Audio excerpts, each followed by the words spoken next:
প্রধানমন্ত্রীর কাছে নিরবচ্ছিন্ন বিদ্যুতের নিশ্চয়তা চান ব্যবসায়ীরা। জ্বালানি সংকটে চাপে অর্থনীতি, সংকট নিরসনের আশ্বাস সরকার প্রধানের। হামের প্রাদুর্ভাবের মধ্যেই কাল শুরু টিকাদান পাবে 6 মাস থেকে 5 বছরের শিশুরা। প্রথমে দেওয়া হবে অতি ঝুঁকিপূর্ণ এলাকায়, জানালেন স্বাস্থ্যমন্ত্রী। কাটছেই না জ্বালানি সংকট, প্রভাব পড়েছে কৃষিতে। খাদ্য সংকট অনিবার্য বলছে বিশেষজ্ঞরা, কার্যকর পদক্ষেপের দাবি। এবং রাজধানীর কদমতলীতে গ্যাস লাইটার কারখানায় অগ্নিকাণ্ডে নিহত 5, উদ্ধার তৎপরতা চালাচ্ছে ফায়ার সার্ভিস। আরও হতাহতের সম্ভাবনা।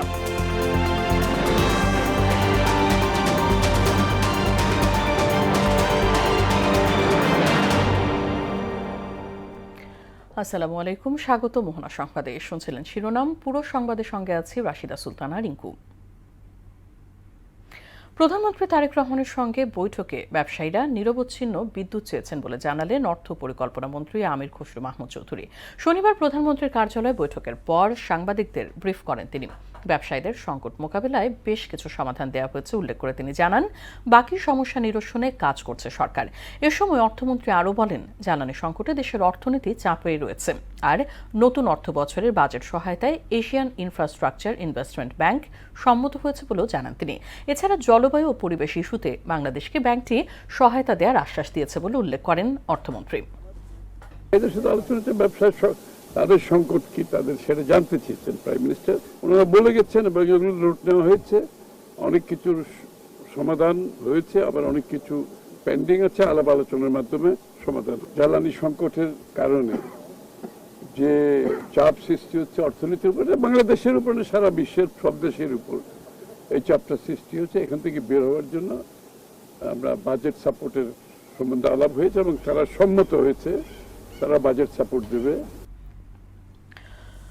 কোনো এক ব্যক্তির নির্দেশে স্বাধীনতা ঘোষণা হয়নি বলে মন্তব্য করেছেন স্থানীয় সরকার, পল্লী উন্নয়ন ও সমবায় মন্ত্রী মির্জা ফখরুল ইসলাম আলমগীর।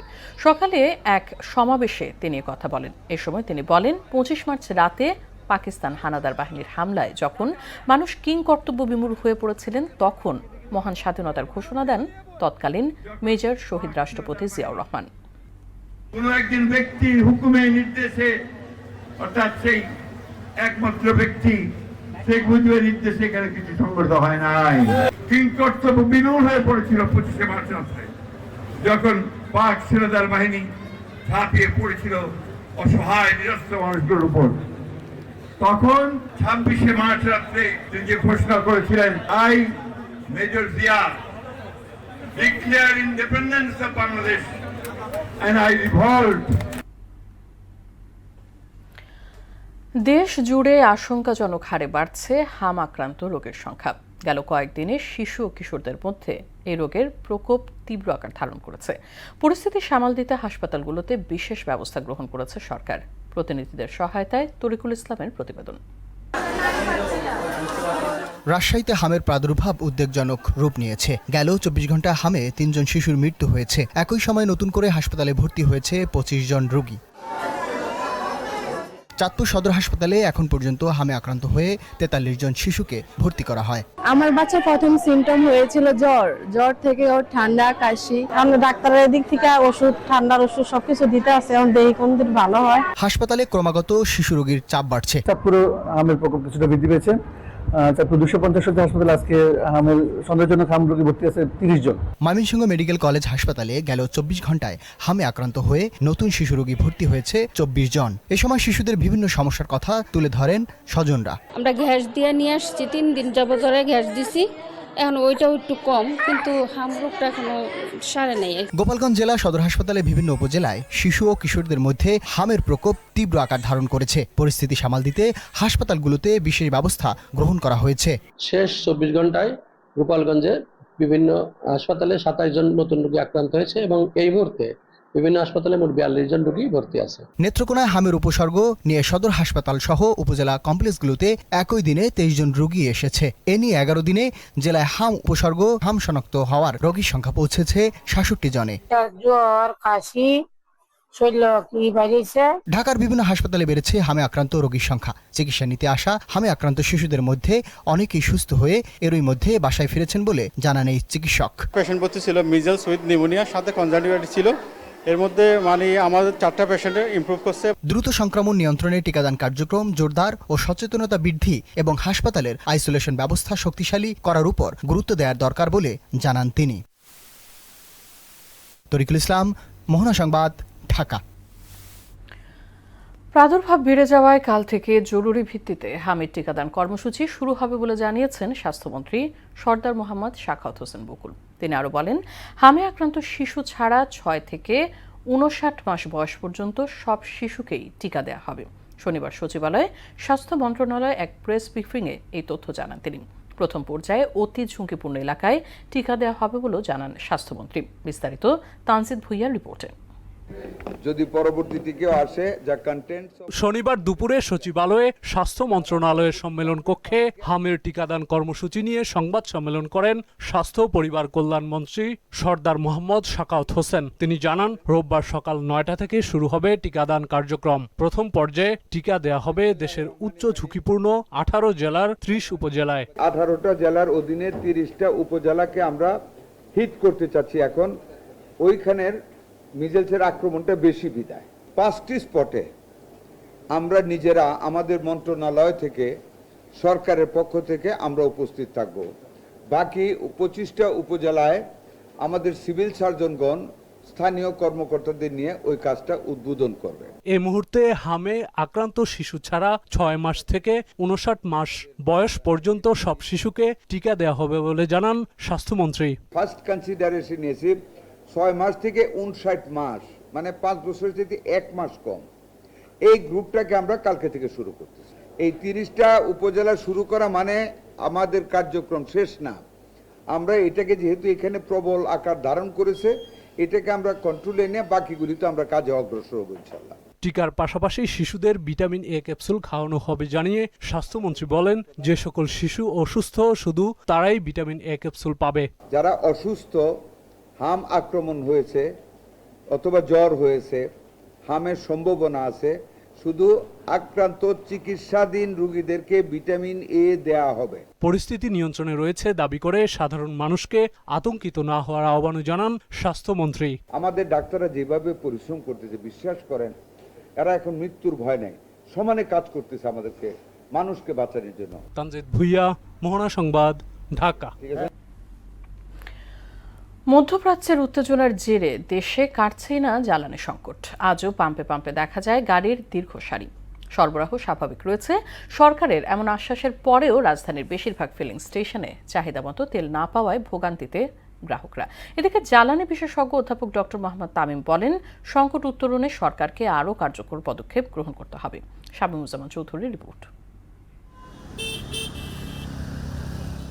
রাজধানীতে তেলের জন্য পাম্পের সামনে গাড়ির দীর্ঘ সারি, লম্বা লাইনে দীর্ঘ অপেক্ষা। কয়েক সপ্তাহ ধরেই এমন ভোগান্তির মধ্য দিয়ে জ্বালানি কিনতে হচ্ছে যানবাহন চালকদের। অনেক পাম্পে তেল পাওয়া না গেলেও কিছু পাম্পে আবার ভিন্ন চিত্র। ঘন্টার পর ঘন্টা অপেক্ষার পর তেল দিচ্ছে বলে জানান অনেকেই, তবে অপেক্ষা করতে হচ্ছে 7 থেকে 8 ঘন্টা পর্যন্ত। সকাল 5:30টায় ঘুম থেকে উঠাই আমি গাড়ি লাগাইছি, এখন পর্যন্ত মাত্র সিরিয়াল আসলো, গাড়ি তেল শেষ, অলরেডি ধাক্কান শুরু করছি। 6-7 ঘন্টা ধরে ওয়েট করতেছি, এখনো পাই না। 6টা বাজে আইসা দাঁড়াইছি সিরিয়ালে, এই রোদের ভিতরে মাত্র তেল পাইলাম। প্রতিদিনই 8 ঘন্টা 9 ঘন্টা 12 ঘন্টা ওয়েট করে লাগে স্যার। ফুল ট্যাঙ্কি দেয় তাহলে আমার সামনে শনিবার পর্যন্ত চলবে। এদিকে রাজধানীর বাইরেও ফিলিং স্টেশনে দুর্ভোগের একই চিত্র। জেলায় জেলায় ফিলিং স্টেশনে গাড়ির দীর্ঘ সারি। গাড়ির বৈধ কাগজপত্র, ড্রাইভিং লাইসেন্স সহ আনুষঙ্গিক কাগজপত্র যাচাই করে জ্বালানির তেল কিনতে হচ্ছে চালকদের। কার্ড পদ্ধতিতে তেল দিচ্ছে, তো আমাদের কোনো সমস্যা হচ্ছে না। ওই পদ্ধতিতে তেল দেওয়া অনেক ভালো। এখন আর তেল বাদে আমাদের কোনো অসুবিধা হচ্ছে না। অনেকে ড্রাইভিং লাইসেন্স ছিল না, হয়তো বা এরকম বিভিন্ন সমস্যা ছিল, সেগুলো দূর হয়েছে। পাম্পের সংখ্যা বেশি থাকলে আর এই কষ্টটা হতো না। অন্যদিকে ডিবেট ফর ডেমোক্রেসি আয়োজিত এফডিসিতে জ্বালানি সংকট মোকাবেলায় করণীয় নিয়ে এক ছায়া সংসদে জ্বালানি বিশেষজ্ঞ অধ্যাপক ডক্টর তামিম জ্বালানি ক্রয়ের ক্ষেত্রে প্যানিক সৃষ্টি না করে সংকট মোকাবেলায় সংশ্লিষ্ট সবাইকে দায়িত্বশীল হওয়ার পরামর্শ দেন। তেলের ক্ষেত্রে সরকারের যেই আমাদেরকে যে আশ্বস্ত করছে, তাতে আতঙ্কিত না হয়ে যার যতটুকু প্রয়োজন, কারণ পাম্প থেকেই বলা হচ্ছে যে সাধারণ চাহিদা ডবল হচ্ছে। স্বাভাবিক চাহিদা অনুযায়ী যদি আমরা করতে পারি, এইটুকু ডিসিপ্লিন যদি আমরা আনতে পারি, তাহলে আমি মনে করি বর্তমান সংকট অবস্থায় জাতিকে ঐক্যবদ্ধ হতে হবে। জ্বালানি নিরাপত্তা নিশ্চিত করা না গেলে সামাজিক অস্থিরতা তৈরি হতে পারে বলেও জানান বক্তারা। সামাজিক অস্থিরতা তৈরি এবং ভোগান্তি যদি আমরা নিরসন করতে চাই, তাহলে অবশ্যই আমাদেরকে এখন সময় এসেছে আমাদের জ্বালানি নিরাপত্তাকে আমাদের নিশ্চিত করতে হবে। সেটা নিশ্চিত করতে না বলে জনমনে ভোগান্তি বেড়ে আমাদের সমাজের অস্থিরতার পরিবেশ তৈরি হতে পারে। শামীমুজ্জামান চৌধুরী, মোহনা সংবাদ, ঢাকা। যুদ্ধের প্রভাব পড়তে শুরু করেছে দেশের কৃষি খাতে। রাসায়নিক সারের মোট চাহিদার প্রায় ৮০% আমদানি নির্ভর, আর এর বড় অংশই আসে মধ্যপ্রাচ্যের সৌদি আরব ও কাতার থেকে। এছাড়া চলমান যুদ্ধ পরিস্থিতিতে ডিজেল, কীটনাশকের দামও এরই মধ্যে চলে গেছে নাগালের বাইরে। কৃষি গবেষকরা বলছেন, এই অবস্থা চলতে থাকলে দেশে খাদ্য সংকট অনিবার্য। এমন পরিস্থিতিতে মজুদ শেষ হওয়ার আগাম প্রয়োজনীয় ব্যবস্থা নেওয়ার তাগিদ দেন তারা। নাদিম মোস্তফার ক্যামেরায় উষা ফিরদৌসের রিপোর্ট। কৃষি নির্ভর দেশ হলেও রাসায়নিক সারের চাহিদায় বাংলাদেশ আমদানি নির্ভর। দেশে বছরে প্রায় ৭০ লাখ টন সারের চাহিদা রয়েছে, যার কেবল ১০ লাখ টন দেশে উৎপাদন হয়। আন্তর্জাতিক বাজারে ইউরিয়া সারের দাম ৫০% বেড়েছে। এর প্রত্যক্ষ প্রভাব পড়ছে দেশের কৃষিতে। এক বস্তা ইউরিয়া সারের দাম সরকার ১,২৫০ টাকা নির্ধারণ করে দিলেও তা কিনতে কৃষককে গুনতে হচ্ছে ১,৪৫০ থেকে ১,৪৬০ টাকা। সার ছাড়া তো ফসল হয় না। ১০,০১০ টাকা বিল হয়েছে সারের, দিয়ে নিয়ে আসলাম। ডিলের মাধ্যমে আনা লাগছে, দোকানে গেলে হচ্ছে সার নাই, এটা নাই, ওটা নাই। চাষ করে তো পোষায় না, এনে ধরেন খরচা বাড়া বেশি। সরকারের কাছে আবেদন, মানে সবকিছু কৃষিমন্ত্রীর কাছে আমাদের আবেদন, কৃষি মানুষদের নজরে একটু তাকান। অন্যদিকে কৃষিতে ব্যবহার্য কীটনাশকের ৯০% বিদেশ থেকে আমদানি করতে হয়। এছাড়া কৃষির অন্যতম ভিত্তি বিভিন্ন বীজও অনেকটা আমদানি নির্ভর। ফলে প্রতি বছরই লাফিয়ে লাফিয়ে বাড়ে সার, কীটনাশক সহ সব কৃষি উপকরণের দাম। এমন অবস্থায় কৃষি থেকে মুখ ফিরিয়ে নিচ্ছেন কৃষক। উৎপাদন করলে পোষায় না, এসব কইরা বদলি কামলার টাকা দিয়া পোষায় না। আমাকে যদি না পোষে বীজ মতি ইত্যাদি সবকিছু দাম, আর বেচতে গেলে সস্তা। তার কারণে মানে কৃষিকাজ যে অবস্থা, পুরো লসই। আর লস দিতে তার কত দিব? গবেষকরা বলছেন, বীজ, কীটনাশক ও সারের আমদানি নির্ভরতার কারণে কৃষির ব্যয় বাড়ছে। চলমান যুদ্ধের কারণে সংকট আরো তীব্র হওয়ার আশঙ্কাও করছেন তারা। সামনে একটা হলো যে মানে যুদ্ধের কারণে যে একটা প্রবলেম তৈরি হচ্ছে, এটা নিশ্চিত তৈরি হবে। কতটুকু মজুদ আছে সারা বাংলাদেশের সার, কীটনাশক, বীজ, এটা একটা ডিটেল ডাটা সরকারকে এখনই কালেকশন করে রাখতে হবে। সেই অনুযায়ী ইম্পোর্ট করার প্রয়োজন হলে এখনই অন্য ভিন্ন সোর্স থেকে হলেও ইম্পোর্ট করে এটা জমা রাখতে হবে। ফলে আমি যদি এই রেকর্ডটা এখন নিয়ে রেখে সেটাকে এখনই প্ল্যানিংয়ে যাই, তাহলে পরে ওই ধরনের প্রবলেমটা আসবে না। দেশে প্রতি বছর 0.2% হারে কৃষি জমি কমছে। জলবায়ুর অভিঘাতে কমছে উৎপাদনও। এমন পরিস্থিতিতে এখানে বিশেষ মনোযোগ দেওয়ার আহ্বানও জানান তারা। উষা ফেরদৌস, মোহনা সংবাদ। রাজধানীর কদমতলীতে একটি গ্যাস লাইটার কারখানায় লাগা আগুন প্রায় ১ ঘন্টার চেষ্টায় নিয়ন্ত্রণে আনে ফায়ার সার্ভিস। এই ঘটনায় এখনো পর্যন্ত ৫ জনের মরদেহ উদ্ধার করা হয়েছে। এতে আরও হতাহতের আশঙ্কা করা হচ্ছে। শনিবার দুপুরে লাগা এই আগুন বেলা ২টা ৩০ নিয়ন্ত্রণে আসে। ফায়ার সার্ভিস জানায়, ইউনিটগুলোর সম্মিলিত প্রচেষ্টায় আগুন ছড়িয়ে পড়া রোধ করা সম্ভব হয়। আগুন লাগার কারণ এখনো জানা যায়নি বলেও জানিয়েছে ফায়ার সার্ভিস। আমাদের আসলে যে টেকনিক অফেন্সিভ এবং ডিফেন্সিভ অ্যাটাক করে আমাদেরকে অগ্রসর হতে হয়েছে, এবং সাকসেসফুলি আমরা এখন পর্যন্ত আগুনটা আমাদের দেখছেন নিয়ন্ত্রণে আছে। আমরা কিছুক্ষণ পরে হয়তো নির্বাপন দিয়ে দিব ইনশাআল্লাহ। এটা তথ্য আসলে তদন্ত করার পরে বলা যাবে, এটা এই মুহূর্তে বলা মুশকিল। অন্তর্বর্তী সরকারের প্রস্তাবিত অধ্যাদেশগুলো আইন হিসেবে পাশ হলে সরকার স্থানীয় পর্যায়ে নির্বাচনের প্রস্তুতি নেবে বলে জানিয়েছেন স্থানীয় সরকার, পল্লী উন্নয়ন ও সমবায় প্রতিমন্ত্রী মীর শাহে আলম। দুপুরে জিয়াউর রহমান ও খালেদা জিয়ার কবর জিয়ারত শেষে তিনি কথা বলেন। ঢাকা সহ 14 জেলায় নবনিযুক্ত জেলা প্রশাসকরা পর্যায়ক্রমে সমাধিতে শ্রদ্ধা জানান। এ সময় স্ব জেলার উন্নয়ন পরিকল্পনার কথা জানান নবনিযুক্ত জেলা প্রশাসকরা। অধ্যাদেশ আকারে আছে, এই অধ্যাদেশগুলি আইন আকারে পাশ হয়ে আমাদের মন্ত্রণালয়ে যখন ভ্যাটিং হয়ে আসবে, এরপরে আমরা নির্বাচনের প্রস্তুতি শুরু করব। ওই সময় বলা যাবে যে কবে নাগাদ নির্বাচনটা হবে। এইসব কাজগুলো এখনো শেষ হয়নি, সে কাজগুলো শেষ করার চেষ্টা করব। আমাদের মূল লক্ষ্য এবং উদ্দেশ্য একটি দুর্নীতিমুক্ত জেলা পরিষদ গঠন। গেল 17 বছর আওয়ামী লীগ ক্ষমতায় থেকে দেশের অর্থনীতি সহ সবকিছু ধ্বংস করে দিয়েছে বলে অভিযোগ করেছেন বিএনপির বর্ষিয়ান নেতা ও ঢাকা দক্ষিণ সিটি কর্পোরেশনের প্রশাসক আব্দুস সালাম। আর স্বাধীনতার আগ থেকেই জামায়াতে ইসলামী মুক্তিযুদ্ধ বিরোধী ছিল বলে অভিযোগ করেছেন দলটির প্রান্তিক জনশক্তি উন্নয়ন বিষয়ক সম্পাদক এম এ মালেক। জাতীয় প্রেস ক্লাবে স্বাধীনতা ও জাতীয় দিবস উপলক্ষে আলোচনা সভায় এসব কথা বলেন তারা। তানজিদ ভুইয়ার প্রতিবেদন। শনিবার সকালে প্রেসক্লাবে মুক্তিযুদ্ধের সূচনা, মহান স্বাধীনতা ও জাতীয় দিবস উপলক্ষে আলোচনা সভার আয়োজন করে জিয়া শিশু কিশোর মেলা কেন্দ্রীয় কমিটি। এ সময় সংগঠনটির সভাপতি জাহাঙ্গীর শিকদার অভিযোগ করে বলেন, মুক্তিযুদ্ধ বিরোধীরা আবারও ইতিহাস বিকৃতির নানা অপচেষ্টা করছে। আমরা শিশু কিশোরের মাধ্যমে বাংলাদেশের মুক্তিযুদ্ধের সঠিক ইতিহাসকে তুলে ধরতে চাই। আল-সালিজের বিরুদ্ধে জিয়া শিশু কিশোর মেলা একটি বিপ্লব করে তুলবে ইনশাআল্লাহ। ৭১-এ জিয়াউর রহমানই স্বাধীনতার ঘোষণা দিয়েছিলেন জানিয়ে বিএনপির প্রান্তিক জনশক্তি উন্নয়ন বিষয়ক সম্পাদক এম এ মালেক বলেন, যারা মুক্তিযুদ্ধ বিরোধী তারা আজ বড় বড় কথা বলছে। কালুঘাট বেতার কেন্দ্রে বসে থাকেননি, তিনি নিজের হাতে একটা ঘোষণা করেছিলেন। অন্য কেউ ঘোষণা করে দেন নাই, তাকে কেউ বুদ্ধিও দেন নাই, পরামর্শ দেন নাই, তিনি নিজে লিখেছিলেন, নিজে লিখে ঘোষণা করেছেন, I major Zia do hereby declare independent Bangladesh. মুক্তিযুদ্ধ বিরোধীরাই আজ ৭১-কে অস্বীকার করে ২৪-কে নিয়ে ফায়দা হাসিল করতে চায় বলেও জানান বিএনপির এই নেতা। ৭১ বাদে কখনো ২৪ নয়, ২৪ হলো এদেশে গরম পোতার দিন, আর ৭১ হলো মুক্তিযুদ্ধের স্বাধীনতা একটা মানচিত্র ফিরিয়ে আনার দিন। বিএনপি দেশের গণতন্ত্রের জন্য গেল ১৭ বছর লড়াই করেছে জানিয়ে ঢাকা দক্ষিণ সিটি কর্পোরেশনের প্রশাসক বলেন, জাতীয় নির্বাচনের পর একটি মহল আবারও দেশকে পিছিয়ে নিতে নানা ষড়যন্ত্র করছে। ১৭ বছর স্বৈরাচার ক্ষমতায় ছিল, আমরা সবাই জানি, স্বীকারও করি যে দেশের অর্থনীতিকে শেষ করে দিয়েছে, দেশের সকল প্রতিষ্ঠানগুলোকে শেষ করে দিয়েছে। বিএনপি যে কয় বছর বাংলাদেশের রাষ্ট্র ক্ষমতায় ছিল, সেই কতদিন বাংলাদেশের গণতন্ত্র নিরাপদ ছিল। দেশকে অর্থনৈতিক সমৃদ্ধি এবং গণতান্ত্রিক ধারায় এগিয়ে নিতে প্রধানমন্ত্রী তারেক রহমান নিরলসভাবে কাজ করে যাচ্ছে বলেও জানান আব্দুস সালাম। সেই শহীদ রাষ্ট্রপতি জিয়া রহমানের পথ ধরে, বেগম খালেদা জিয়ার পথ ধরে বাংলাদেশের স্বাধীনতার স্বপ্নকে এই তারেক রহমানের হাত ধরে ইনশাআল্লাহ বাস্তবায়িত হবে। তানজিদ ভুইয়া, মোহনা সংবাদ, ঢাকা।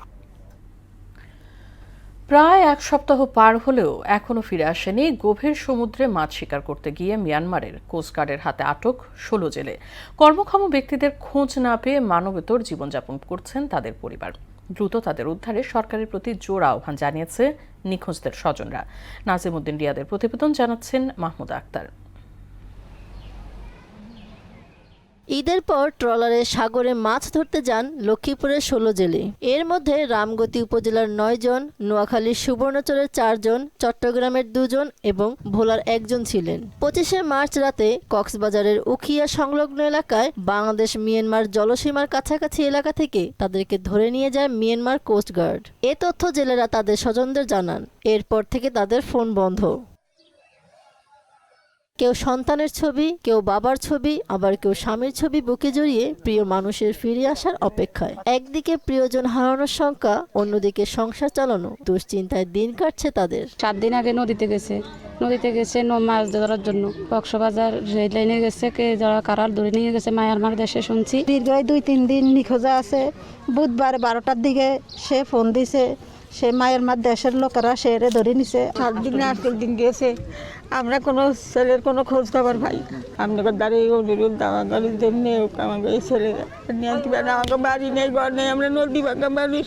আমার বাইক নেই এবং আমার বাইক সহকারে যে ১৬ জন মানুষ আছে, এই ১৬ জন মানুষের যেভাবে উদ্ধার করিয়া তাদের পরিবারের কাছে পৌঁছে দেওয়ার জন্য অনুরোধ জানাচ্ছি। স্থানীয় সমাজকর্মীরাও জেলেদের উদ্ধারে কাজ করছেন। প্রশাসন সহ বিভিন্ন মহলে যোগাযোগ করা হচ্ছে বলে জানালেন অতিরিক্ত জেলা প্রশাসক। আমাদের যে কোস্টগার্ড এবং নৌ পুলিশ আছে, তাদের মাধ্যমেও বিষয়টা খোঁজ নেওয়ার জন্য আমরা সংশ্লিষ্ট কর্তৃপক্ষকে অনুরোধ জানিয়েছি। সাগরে জীবিকার জন্য যাওয়া জেলেদের নিরাপত্তায় এখন বড় প্রশ্ন হয়ে দাঁড়িয়েছে। মাহমুদা আক্তার, মোহনা সংবাদ। নেত্রকোনায় বিলীন হওয়ার পথে ৬৭টি নদীর অস্তিত্ব, আর সংকটের মুখে পড়েছে আরও ২৮টি। অধিকাংশের নাব্যতা হারিয়ে বন্ধ হয়ে গেছে নৌ যোগাযোগ ও বাণিজ্য। সেচ কাজে ব্যাহতর পাশাপাশি দেশীয় মাছের আকালও দেখা দিয়েছে। এই অবস্থায় নদীগুলো খননের দাবি জেলাবাসীর। মলয় রঞ্জন সরকারের প্রতিবেদন, জানাচ্ছেন মাহমুদা আক্তার। ৫০ বছর আগেও নেত্রকোনায় বাণিজ্যের অন্যতম মাধ্যম ছিল নদীপথ। জেলার অন্যতম বৃহৎ গড়া, কংস, গুমাই, বেতাই ও সোমেশ্বরী সহ অনেক নদীতেই ধান ও পাট বহনকারী নৌকাসহ চলাচল করত লঞ্চ ও স্টিমার। এছাড়া দুর্গাপুরের সাদামাটি এবং সিলিকা বালু সোমেশ্বরী এবং কংস নদের মাধ্যমে দেশের বিভিন্ন স্থানে পরিবহন করা হতো। কিন্তু নদীগুলোর নাব্যতা না থাকায় এবং পানি শূন্য হয়ে পড়ায় সব প্রকার নৌ চলাচল বন্ধ হয়ে গেছে। পানির অভাবে মৎস্য সম্পদ ও কৃষির উপর প্রভাব পড়েছে। এর পেছনে অসাধু দখলদারদের দৌরাত্ম্য রয়েছে বলে অভিযোগ স্থানীয়দের। নদী খুবই গভীর ছিল। আশুগঞ্জ, ভৈরব থেকে নৌকা আসতো, পাট নিচে, ধান নিচে। আগে তো খালিতে পানি নাইমে চলে আসতো, কিন্তু এখন আসে না, কারণ বিলের চেয়ে খাল উঁচু হয়ে গেছে। চৈত্র মাসে আমি আশা করি আপনারা এটা পদক্ষেপ সরকার নেওয়ার জন্য বিনীতভাবে অনুরোধ করছি। প্রতি বছর শুষ্ক মৌসুমে যে হারে পানি কমছে, তাতে জরুরি ভিত্তিতে নদীগুলো খনন করা না হলে অস্তিত্ব হারাবে এসব নদী। এর পাশাপাশি পরিবেশও পড়বে সংকটে। তাই দ্রুত নদী খননের দাবি পরিবেশবিদ ও জনপ্রতিনিধিদের। নদীগুলোকে খনন করা খুবই জরুরি দরকার, আমাদের কৃষির জন্য, আমাদের মৎস্য সম্পদের জন্য। অনেক খালগুলো আছে, এই খালগুলা আর নদীগুলা যদি খনন করা হইতো তাহলে কৃষক উপকার হইতো।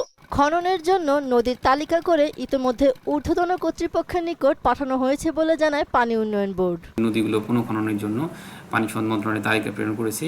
ডিপিপি পাস হলে সেই সাপেক্ষে আমরা এই নদীগুলো পুনঃখনন করব। শীঘ্রই নদীগুলো খননের ব্যবস্থা নেওয়া হচ্ছে বলে জানিয়েছেন স্থানীয় সংসদ সদস্য। আমরা শুধুমাত্র এই মগরা নদী নয়, সারা বাংলাদেশের প্রত্যেকটা নদী খনন শাসনের ব্যবস্থা নিচ্ছি। জেলার মৎস্য সম্পদ, নৌযোগাযোগ ও ব্যবসা বাণিজ্য সহ পরিবেশ রক্ষায় দ্রুততম সময়ের মধ্যে নদীগুলো খননের উদ্যোগ নেবে সরকার, এমনটাই প্রত্যাশা জেলাবাসীর। মাহমুদা আক্তার, মোহনা সংবাদ। আন্তর্জাতিক প্রসঙ্গ, ইসরায়েলে অব্যাহত রয়েছে ইরানি হামলা। এদিকে যুক্তরাষ্ট্রের দিয়ে 48 ঘণ্টার যুদ্ধবিরতির প্রস্তাব প্রত্যাখ্যান করেছে তেহরান। অন্যদিকে দীর্ঘ অচলাবস্থার পর আবারও সচল হতে শুরু করেছে হরমুজ প্রণালী। আর সৌদিতে হামলার দায় অস্বীকার করে ইরান দাবি করেছে এটি ইহুদিবাদীদের দ্বারা পরিচালিত হয়েছে। ঐশী আলমের ডেস্ক রিপোর্ট। ইসরায়েলের ড্রোন ও আকাশ প্রতিরক্ষা সামগ্রী প্রস্তুতকারক একটি কারখানায় ক্ষেপণাস্ত্র হামলা চালিয়েছে ইরান। এদিকে তৃতীয় একটি দেশের মাধ্যমে ইরানকে 48 ঘণ্টার যুদ্ধবিরতির প্রস্তাব দিয়েছিল যুক্তরাষ্ট্র, যা প্রত্যাখ্যান করেছে তেহরান। মধ্যপ্রাচ্যের উত্তেজনার মধ্যে দীর্ঘ অচলাবস্থার পর আবারও সচল হতে শুরু করেছে হরমুজ প্রণালী। বৃহস্পতিবার থেকে ওমান, ফ্রান্স ও জাপান সংশ্লিষ্ট একাধিক জাহাজ প্রণালীটি নিরাপদে অতিক্রম করছে। মার্চের প্রথম সপ্তাহে সৌদি আরবের মার্কিন দূতাবাসে হামলার সঙ্গে নিজেদের কোনো সম্পৃক্ততা নেই বলে দাবি করেছে ইরানের প্রতিরক্ষা বাহিনী IRGC। একই সঙ্গে তারা দাবি করে, রণকৌশল বিবেচনায় নিলে এটা পরিষ্কার যে এই হামলা ইসরায়েলের দ্বারা পরিচালিত হয়েছে। পাকিস্তান সহ আঞ্চলিক দেশগুলোর নেতৃত্বে যুক্তরাষ্ট্র ও ইরানের মধ্যে যুদ্ধবিরতি করানোর প্রচেষ্টাগুলো এখন একটি অচলাবস্থার মুখে পড়েছে। ইরান বিরোধী এই যুদ্ধ ষষ্ঠ সপ্তাহে পদার্পণ করতে যাচ্ছে, যা মার্কিন প্রেসিডেন্ট ডোনাল্ড ট্রাম্পের নির্ধারিত সময়সীমার কাছাকাছি পৌঁছেছে। ঐশী আলম, মোহনা সংবাদ।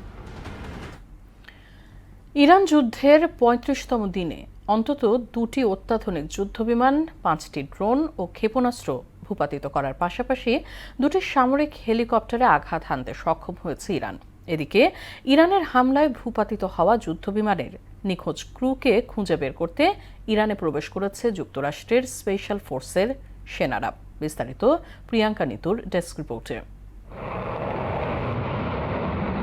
একদিনে যুক্তরাষ্ট্র ও ইসরায়েলের অন্তত 2টি যুদ্ধবিমান ও 3টি ড্রোন ভূপাতিত করা হয়েছে বলে দাবি করেছে ইরানের সশস্ত্র বাহিনী। শনিবার Islamic Revolutionary Guard Corps IRGC বিবৃতিতে জানা যায় তাদের অ্যারোস্পেস ডিফেন্স ফোর্স খোমেইন ও জানজান আকাশসীমায় দুটি ক্রুজ ক্ষেপণাস্ত্র সফলভাবে শনাক্ত ও ধ্বংস করেছে। এতে বলা হয় ইস্পাহানের আকাশে দুটি MQ-9 অ্যাটাক ড্রোন ভূপাতিত করা হয়েছে। পাশাপাশি বুশেহরের আকাশে একটি হারমেস ড্রোন ধ্বংস করা হয়েছে। একই দিনে দেশটির সমন্বিত বিমান প্রতিরক্ষা ব্যবস্থা হরমুজ প্রণালীর নিকটবর্তী দক্ষিণাঞ্চলীয় জলসীমায় একটি মার্কিন A-10 ওয়ার্থগ যুদ্ধবিমান ভূপাতিত হয়েছে। অন্যদিকে ইরানের হামলায় ভূপাতিত হওয়া যুদ্ধবিমানের নিখোঁজ ক্রুকে খুঁজে বের করতে ইরানে প্রবেশ করেছে যুক্তরাষ্ট্রের স্পেশাল ফোর্সের সেনারা। স্থানীয় সময় শুক্রবার রাতে তারা দেশটিতে প্রবেশ করে বলে জানিয়েছে ব্রিটিশ সংবাদ মাধ্যম দ্য টেলিগ্রাফ। এদিকে 2027 অর্থবছরের বাজেট প্রস্তাবে প্রতিরক্ষা খাতে প্রায় $1.5 ট্রিলিয়ন বরাদ্দ চেয়েছে হোয়াইট হাউস। এই প্রস্তাব গৃহীত হলে যুক্তরাষ্ট্রের সামরিক ব্যয় সর্বোচ্চ পর্যায়ে পৌঁছাবে। নতুন পারমাণবিক ওয়ারহেড তৈরি, বিদ্যমানগুলোর আধুনিকায়ন এবং ভবিষ্যৎ মার্কিন নৌবাহিনীর জন্য নতুন প্রযুক্তি উন্নয়নে এই অতিরিক্ত অর্থ ব্যবহৃত হবে। প্রিয়াঙ্কা নিতু, মোহনা সংবাদ। খেলার খবর ফুটবল। মালদ্বীপের সাফ অনূর্ধ্ব 20 চ্যাম্পিয়নশিপের শিরোপা ঘরে রেখে আবারও দক্ষিণ এশিয়া ফুটবলের শ্রেষ্ঠত্ব অর্জন করেছে বাংলাদেশ। এই সাফল্য উদযাপনের পাশাপাশি বিজয়ীদের বরণ করে নেবে বাফুফে। সন্ধ্যায় চ্যাম্পিয়ন দলকে হজরত শাহজালাল আন্তর্জাতিক বিমানবন্দর থেকে হাতিরঝিলে এনে সংবর্ধনা দেওয়া হবে। বিমানবন্দরের আনুষ্ঠানিকতা শেষে বাংলাদেশ অনূর্ধ্ব 20 ফুটবল দলকে একটি বিশেষ ছাদখোলা বাসে করে শহরে নিয়ে আসা হবে। শোভাযাত্রাটি বিমানবন্দর থেকে শুরু হয়ে রাজধানীর বিভিন্ন গুরুত্বপূর্ণ সড়ক প্রদক্ষিণ করে হাতিরঝিলে অ্যাম্ফিথিয়েটারে গিয়ে শেষ হবে। বাংলাদেশ জাতীয় ফুটবল দলের স্প্যানিশ হেড কোচ হেভিয়ের ক্যাবরেরার চুক্তি 30 এপ্রিল শেষ হচ্ছে। 4 বছরের বেশি সময়ে জামালদের দায়িত্ব পালন করা এই কোচ তেমন সাফল্য দিতে পারেনি, তাই তার বিদায়ের দাবি উঠেছে 1 বছর ধরেই। শনিবার জাতীয় দল কমিটির সভায় অন্য ইস্যুর সঙ্গে কোচের চুক্তি ও মেয়াদ নিয়ে আলোচনা হয়েছে। সভা শেষে জাতীয় দল কমিটির সদস্য বাফুফের মিডিয়া কমিটির চেয়ারম্যান আমিরুল ইসলাম বাবু বলেন, 30 এপ্রিল পর্যন্ত তার মেয়াদ রয়েছে। এই সময়ের মধ্যে ভালো মানের কোচ খুঁজছে বাফুফে, চাইলে ক্যাবরেরা আবেদন করতে পারে। ক্রিকেট। মিরপুর শেরেবাংলা স্টেডিয়াম প্রাঙ্গণে এক গুরুত্বপূর্ণ প্রেক্ষাপটে জরুরি সভা বসেছে বিসিবি পরিচালনা পর্ষদ। সাম্প্রতিক সময়ে বোর্ডের ভেতরে টানা 3 পরিচালকের পদত্যাগ, ঘরোয়া ক্রিকেটের অনিশ্চয়তা এবং সামনে বাংলাদেশ বনাম নিউজিল্যান্ড হোম সিরিজ, সব মিলিয়ে এই সভা ঘিরে তৈরি হয়েছে বিশেষ গুরুত্ব। সভায় সভাপতিত্ব করেন বোর্ড সভাপতি আমিনুল ইসলাম বুলবুল, যিনি অস্ট্রেলিয়ায় পরিবারের সঙ্গে ছুটি কাটিয়ে সম্প্রতি দেশে ফিরেছেন। তার নেতৃত্বে বর্তমান সংকট ও অচলাবস্থা কাটিয়ে বিসিবি কার্যক্রম স্বাভাবিক করার বিষয়ে সিদ্ধান্ত নেয়ার প্রত্যাশা করা হচ্ছে। শেষ করব সংবাদ, তবে যাবার আগে শিরোনামগুলো আরও একবার।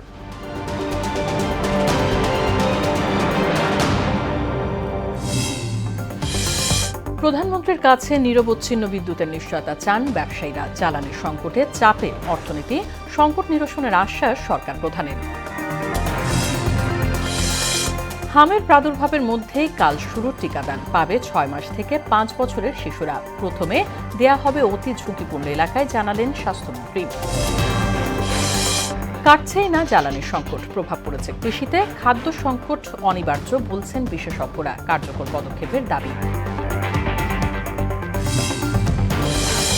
এবং রাজধানীর কদমতলীতে গ্যাস লাইটার কারখানায় অগ্নিকাণ্ডে নিহত 5, উদ্ধার তৎপরতা চালাচ্ছে ফায়ার সার্ভিস।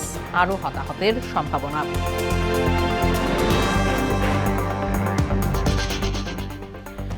এই ছিল মোহনা সংবাদে। পরবর্তী সংবাদ রাত 9টায়। এর আগে সন্ধ্যা 7টায় দেখবেন সংবাদ এক নজরে। মোহনার সবশেষ খবর জানতে ভিজিট করুন www.mohana.tv। সংবাদ দেখতে পারেন ফেসবুক ও ইউটিউবে। সঙ্গে থাকার জন্য ধন্যবাদ সবাই।